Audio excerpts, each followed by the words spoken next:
Well, in the last video of making these wheels for this Yellowstone 8-passenger stagecoach, I cut out these flat straps. These are 3/16 by 2.5, and they're going to be the outer hub bands for these hub cores that I turned. Except I don't want to do them cold, so like I mentioned before, I'm going to light up the forge and see if I can't roll these hot, make it a little bit easier.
You know, you probably were wondering why I was so sloppy in doing my initial curves, but yet we came out fairly round. You know, this is a concept that I have tried to relay to different guys that have worked with me over the years. Consistently, it's trying to get it perfect initially. But I have found in my own experience that if I overbend iron, it's easier to relax it into its shape than to bring it into its shape the first time. And so when I do these type of rings, I don't worry about the contour and it has to be right to begin with. I use my mandrel and I have my correct measurement, but I use my mandrel to relax it back to where when this joint comes back together, I'm right there. I have to do the final measuring of the OD and the ID and get that number just right. But, you know, as you see, and as I put this together and edited it, I kind of anticipating your frustrations perhaps on how sloppy I was when I started. But that's kind of why I don't worry about that first attempt. When I'm fitting iron, I overbend and then I relax it into the shape that I want. And then when I get to the point that this is actually sized correctly and I'm going to weld these, and I put them back into the forge and back on my mandrel, and then I'll make sure my final round is correct. You can probably see that I'm not perfectly round yet, but I'm not to that final stage yet. I want this to be the right size first, then I'll focus on that final round shape.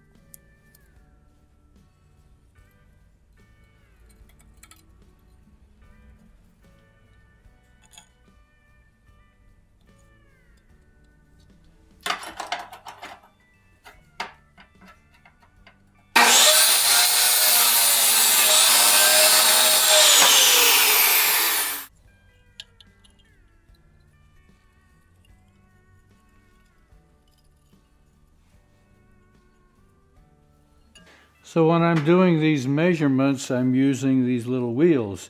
Well, these are homemade versions of the full-size traveler wheel. These are what I use on the tires. And I have 3 other different sizes of travelers that I had made. And these don't have any numbers on them like the commercially made travelers do. And it really doesn't need to have numbers on them. I've taken cold chisels and imprinted a mark that is my starting point, and then wherever I stop, I'll take a pencil or my little marker that I have in my pocket all the time and make a mark there. So this whole thing is not so much about knowing the exact measurement, but it's knowing the exact relationship. I'm taking the relationship of the OD, in this case the hub, to the ID of the hub band. And since these are so small, only 4.5 inches diameter, taking that 0.2% that I use on a wagon tire is almost immeasurable on these, so I just take them a fuzz under, whatever that fuzz is. I just get to where I'm kind of used to looking at them. But I use these on a little larger hubs, and then when I have little wheels that I'm working on, I have this small little traveler that's basically just made out of a flat washer. So those are my different travelers. And you can make up the same at home. You don't have to have a wheel that has measurements on it. You just need a starting point. So while I have this little space here, I did take and put my slight bevel on it to weld it up. But now I need to bring this space together to where I can weld it.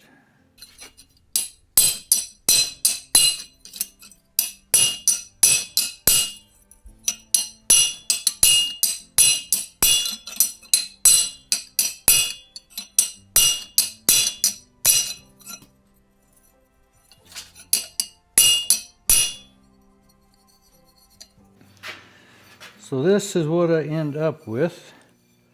And the whole goal is to hide that weld. And I run it through the sandblaster. Now I'm going to put it through the forge and back on the mandrel, round it out, let it cool down. Then I'm going to put my black primer on it. And then just like I did that first one, I'll heat it up just enough to be able to put it on this hub. I suppose I could just set it on after I do all my doctoring, set it on in bare steel, but since I already primed these, I'll do the same so they all look the same.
Well, my hub bands turned out really well, but I have a problem with one hub. And it's not a problem that's too difficult to fix. I'm going to turn all these upside down, and if you look at the hub bands on the back, you can see that this one here is not quite flush with the back of the hub core. These are all pretty flush except this one. So evidently when I turned this, I didn't get a full 1.25 inches to this shoulder here. So now I need to modify this to get this hub band to shift down about 1/8 of an inch. You see how it sticks up? So back to the lathe. I've got a parting tool off of my wood lathe that is about 1/8 of an inch wide. The parting tools that I use on this metal lathe are closer to 3/16, which is a little more than I want to take. So I'm going to try it with this one here.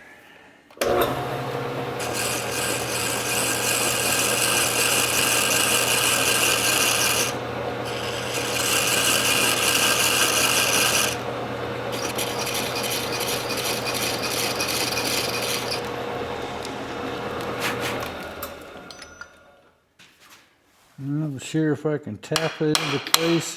Maybe I have to go put it on the press.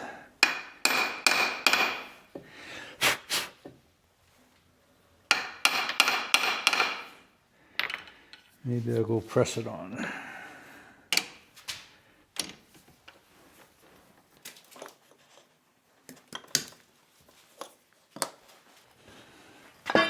Once those bands cool off, they're pretty tight.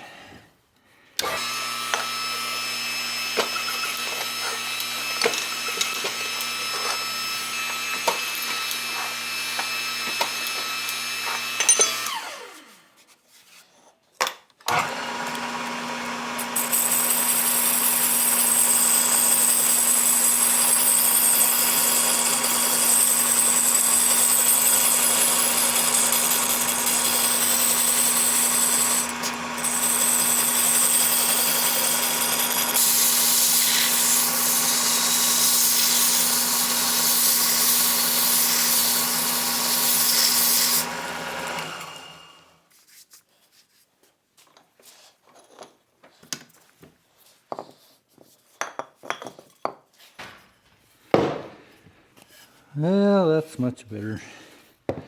Not a major deal, just kind of a little bump in the road. But I think it's going to give us a pretty authentic set of Stagecoach hubs. I just got to build some wheels. Appreciate you coming along. Thanks for watching.